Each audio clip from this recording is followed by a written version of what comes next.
Our next artist coming up. Now this guy is not only a comedian, he's a great guy, he's a parent. He laments that he's a parent sometimes, but he's a parent. And also, he's a meteorologist, is that right? A meteorologist, do I have that correct? He works for BOM, not the same thing. He works for BOM. His qualifications to be working for BOM, the last time someone asked him what an ISA bar was, he said it was a bar in Melbourne. Ladies and gentlemen, Gary O'Sullivan coming to the stage right now.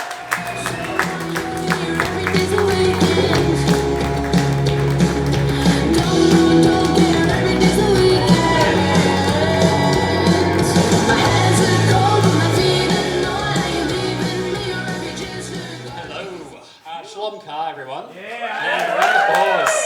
The MC with the most. Look, I'm going to start off by telling you a little bit about what I've been doing. I've been watching too much TV, and the reason I know that is because I've seen way too many ads for reality TV. Apparently, every episode's unmissable. It's full of life-changing, earth-shattering events. Like, how will Brett and Diana recover from their catastrophic choice of tapware? What will Estelle do now? She's forgotten to put the egg whites in her Szechuan pavlova.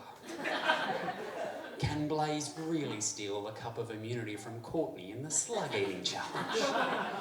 And the more ads I saw, the more I thought, fuck, there's a massive divide between those have and those who don't have, the have-nots, you know. And each time I thought, geez, there are things that these people don't have. Like there's millions of people around the world who don't have access to clean drinking water or food, you know. They don't have access to medicines or sanitations, and tragically, they don't have access to reality TV. Like, they'll never know that Brett has redefined bathroom tapware and wowed the judges. They'll never know how hard it's been for Estelle. Like, people in refugee camps won't know how hard it's been for an 18-year-old to mess up a pavlova challenge. I mean, her life's over. It's ruined, you know. And they'll never actually know that blokes named Blaze, like immunity cup or not, they're just a complete fucking tool, you know. And part of this TV watching means that I saw my very first episode of Love Island. And now I'm going to list for you all the reasons why I'm lining up for a second episode.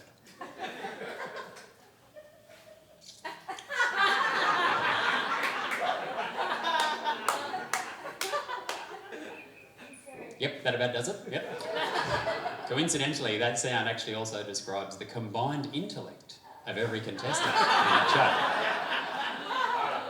Like on one side of the pool, you've got the blokes, you know, and they're all called Kane for some reason.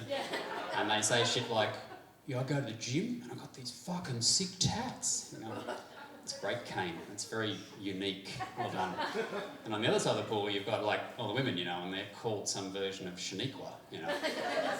And they say things like, hee hee hee, I think he really likes me, and my bikini's too small. Hee hee hee.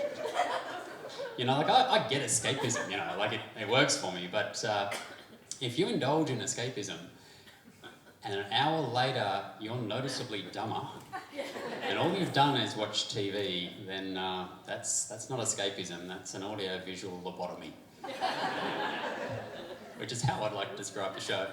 I stopped drinking about 8 years ago because I developed an allergy to alcohol. After one drink, I get a 2-week headache. Yeah, it's a whole lot of fun. And when I first realised this, I thought, nah, fuck this. I'm going to deal with this the Australian way. I'm going to drink my way through it. Funnily enough, that didn't work. So I thought, well, it must be diet, you know. So I tried them all. I went gluten-free, dairy-free, egg-free, sugar-free, soy-free, taste-free. I went paleo, vegan, zero carbs, partial fasting. That didn't work either. But what I did do was create hundreds of tasteless, spirit-crushing meals, you know. Each one was like a new invitation to just commit suicide. You know?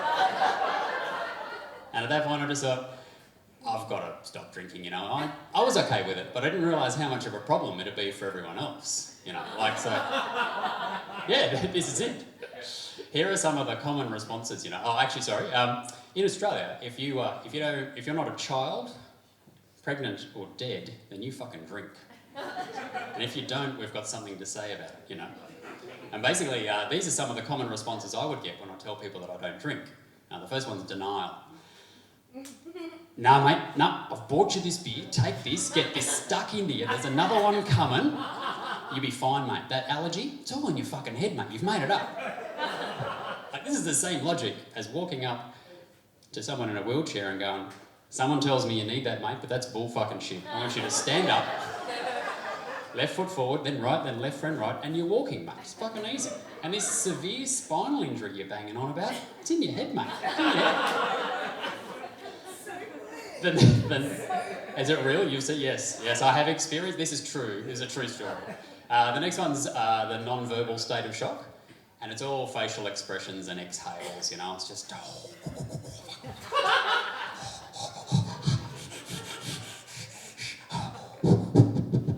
and this goes on for a bit, and then they just fuck right off, you know.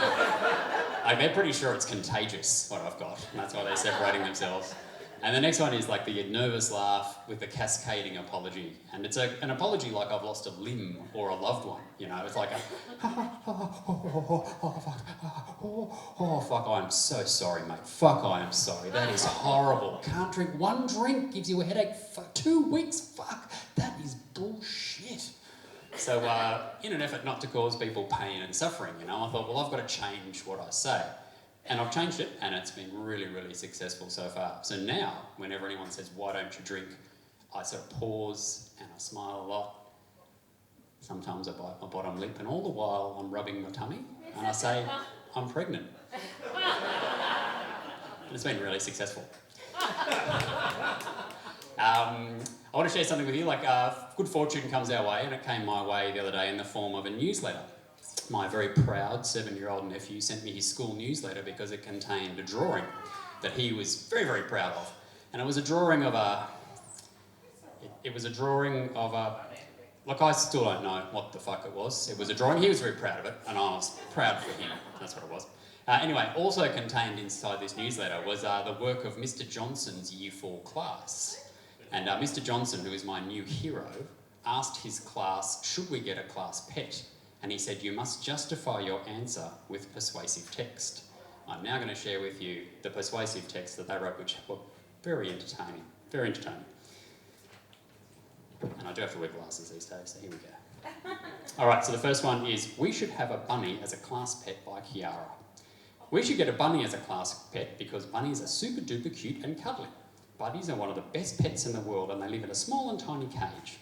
Firstly, bunnies are super duper cute and cuddly. There's nothing fluffier in the whole world than a super cute and cuddly bunny.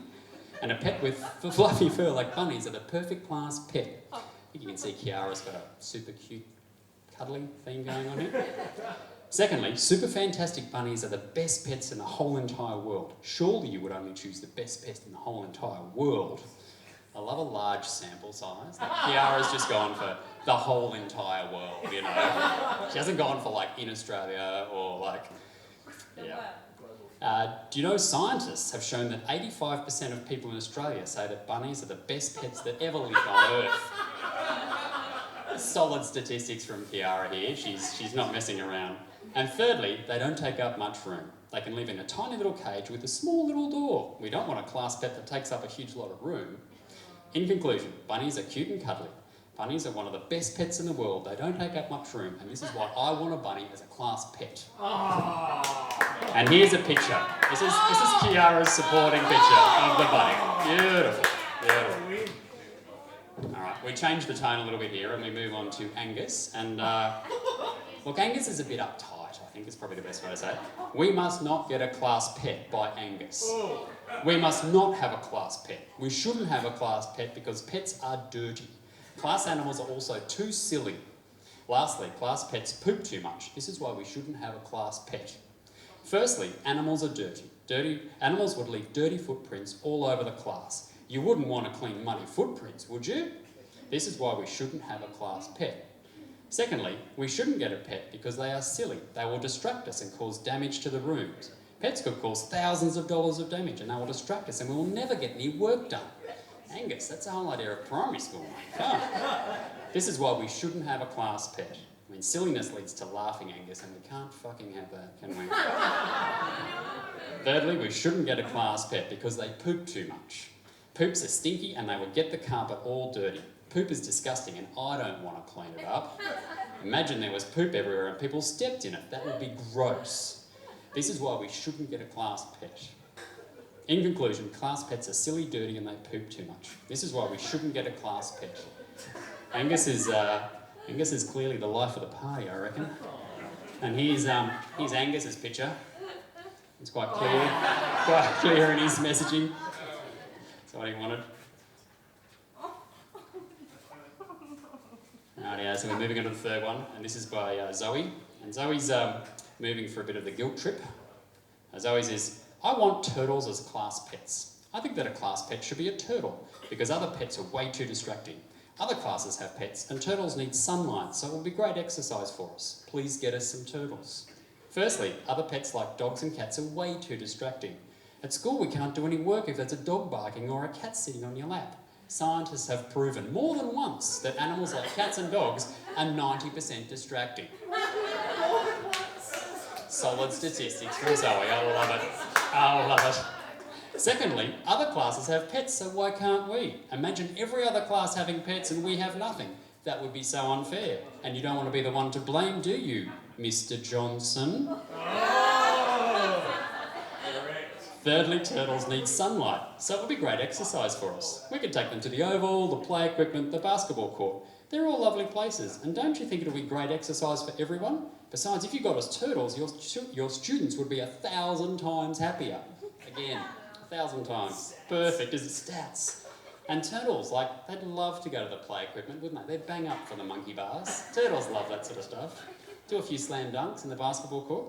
In conclusion, other pets are way too distracting. Other classes have pets, and it would be great exercise taking them out for a waz. Now, as far as I can tell, a waz is to urinate. Now, I'm not a turtle owner, and I don't know how many people here are turtle owners, but I don't know that you have to take them out for a waz. But anyway, Zoe's gone with that one. I'm going to foster that child. Yes, and I own all of them now. I bought them. And there's a picture from Zoe. Yep. And now we're going to move on to our last one, and this is by Jaden.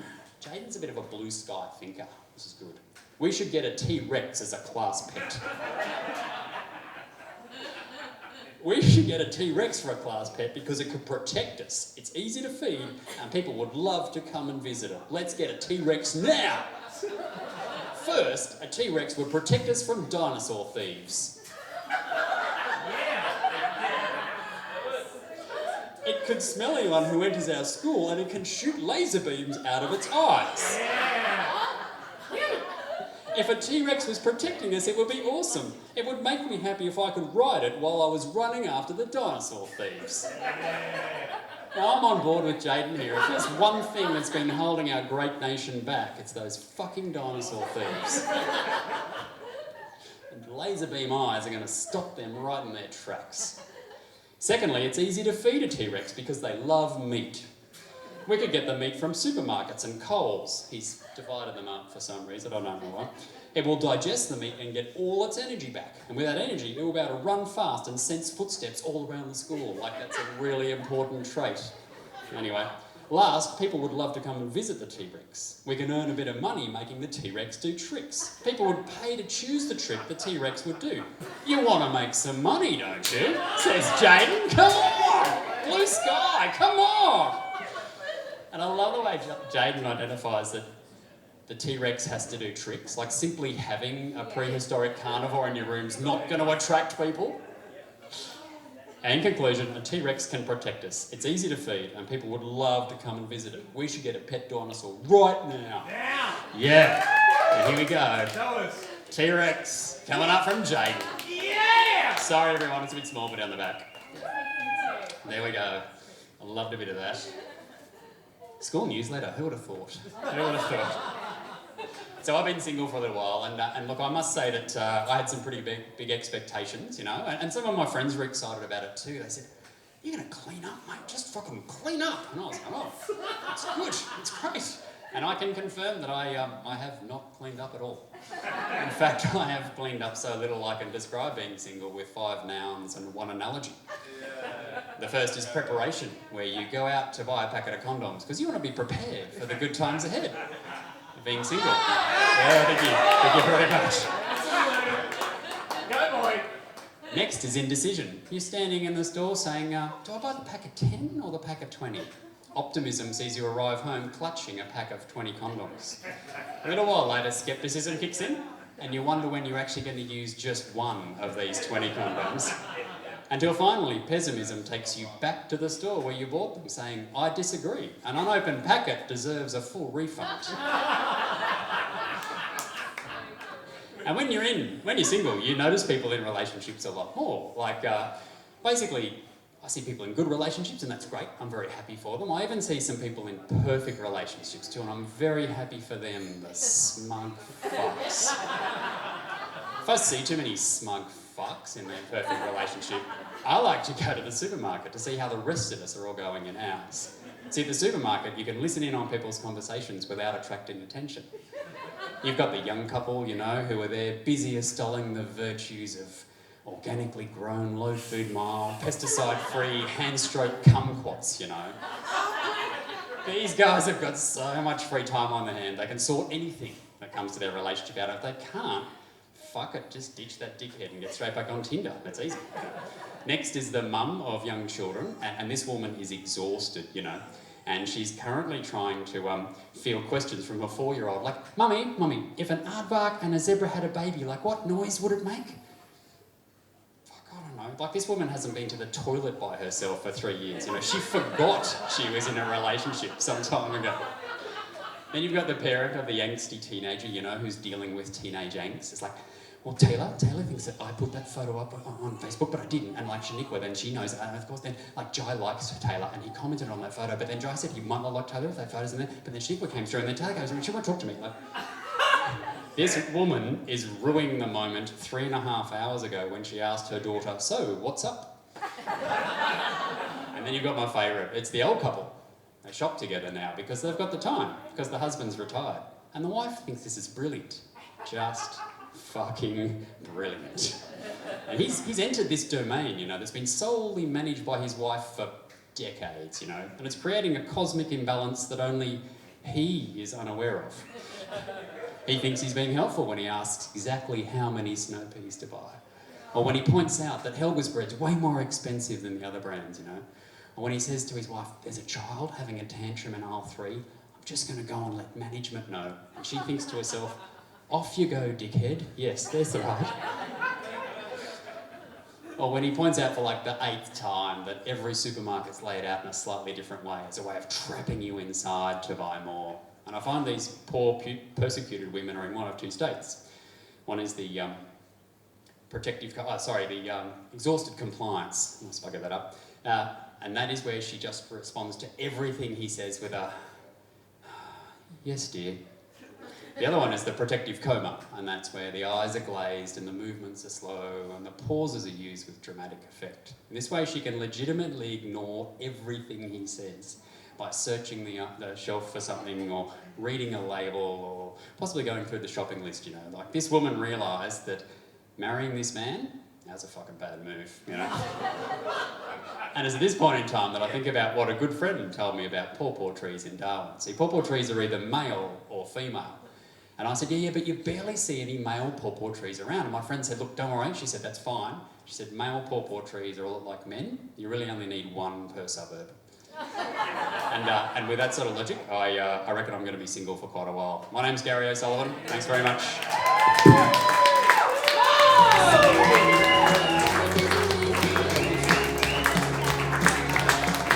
Gary O'Sullivan.